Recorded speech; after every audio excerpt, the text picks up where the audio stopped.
Shana Tova, Gemar Tov, everyone.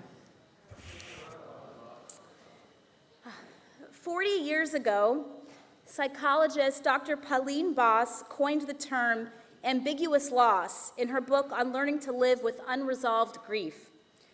On a basic level, the phrase refers to loss, whether physical or emotional, that does not come with any emotional closure or clear understanding. Ambiguous loss may arise in various situations: unexplained disappearance of a loved one, loss of contact with someone, whether by divorce or estrangement, or when a loved one is physically present but emotionally absent due to cognitive decline, mental illness, or addiction. When someone dies of known causes, even if it's sudden or traumatic, we can comprehend eventually that a loss has happened.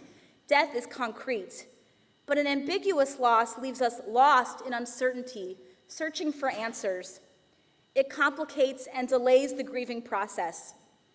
As human beings, we crave closure, and when the loss feels unresolved, our brains attempt to fill in the gaps by coming up with our own explanations and justifications. As another psychologist, Dr. Kia Ray Pruitt, says, when we don't have all the information, we lose our sense of control, and our thoughts fill in the blanks.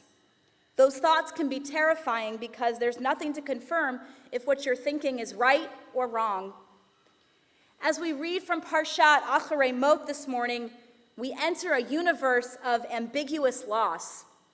Acharei Mot, literally after death, follows the untimely and unexplained deaths of Aaron's two sons, Nadav and Avihu.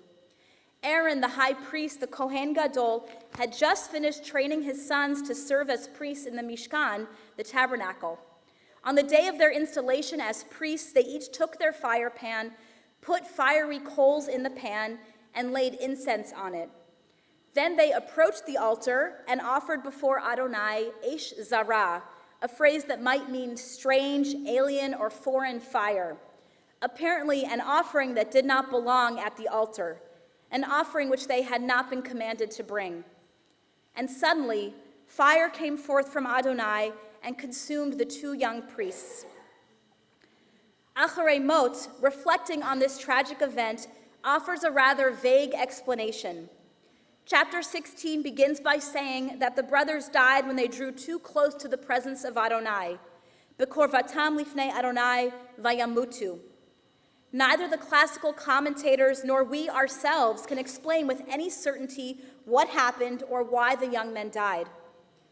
Some of our sages attempt to justify the deaths of Nadav and Avihu by accusing them of being intoxicated while on duty, or of being egotistical or jealous of Aaron and Moses, too eager to replace their elders as Israelite leaders. Others, taking a more positive view, say that Nadav and Avihu were so spiritually zealous or pious that they offered themselves up as sacrifices. We are left bewildered, feeling only that the Torah views the Mishkan as something like a nuclear power plant, a place radiating enormous energy, but also fraught with mysterious peril. Those who wish to approach, must do so with great care. In the aftermath of these dreadful, inexplicable deaths, it seems that the Torah wants closure, or at least a ritual that will help the community move forward. According to the Torah, death, or more precisely, a dead body, is a source of ritual impurity. 2 men have died in the sanctuary, so what follows is a thorough purification of the Mishkan, a purification that extends also to the priests' bodies, their garments, and tools, and the Israelite people as a whole. Parshat Acharei Mot describes the actions taken by the Kohanim to carry out this ritual of purification. Our parsha begins, God spoke to Moses Acharei Mot, after the death of Aaron's sons, who died when they drew too close to the presence of Adonai. And the Midrash from Sifra famously teaches that the reason the portion begins with the words Acharei Mot is to warn Aaron of the danger involved in approaching the Mishkan.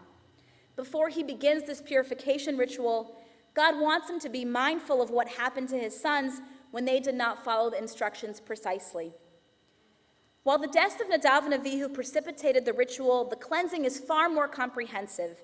seeking to eliminate a year's worth of sins committed by the priests and the people, whether deliberately or inadvertently, that have polluted this holy place. Sacrificial blood, a kind of ritual detergent, is sprinkled on the altar. Sacrificial animals are offered. The high priest confesses aloud that he, his household, and the Israelites have sinned.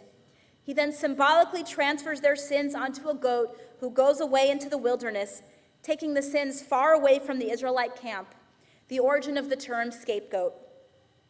Parshat Acharei Mot does not mention Nadav and Avihu's names, but their deaths pervade the background of the ritual described here, providing a potent reason for the thorough cleansing and reset that must take place.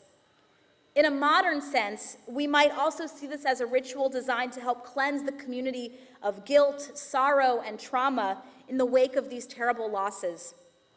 Though our Torah reading seems to center on a multitude of ritual details, it seems to me that its real subtext is grief.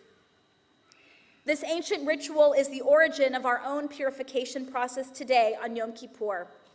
While Yom Kippur is about cleansing ourselves of transgressions of the past year, it's also a day to reflect on many kinds of losses.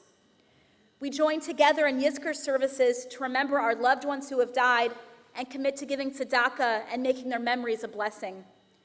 Many in this room have experienced great loss in the last year or in years past and are grieving the death of a parent, a sibling, a partner, or loved ones. Others are mourning ambiguous losses or losses less visible to others. The loss of a dream or plan, the loss of companionship or closeness, the loss of a pregnancy. We mourn lost potential when a relationship, job, or opportunity ends, and sometimes we mourn for love and support that we never received. We know that the first step in coping with loss is to acknowledge our grief, perhaps privately, perhaps by confiding in a sympathetic listener. Sometimes, as in Parshat Acharei Mot, rituals can help us move forward. We light candles, we recite Kaddish, we may attend daily minyan, joining others who are mourning a loss. We surround ourselves with community. Chances are that we will not begin this new year feeling a sense of closure, completely cleansed from our pain.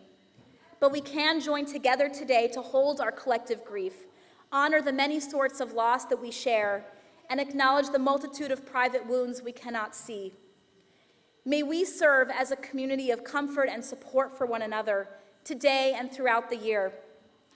Like the ancient Israelites, may we find strength in the Yom Kippur rituals we share and courage for the next stage of our journey.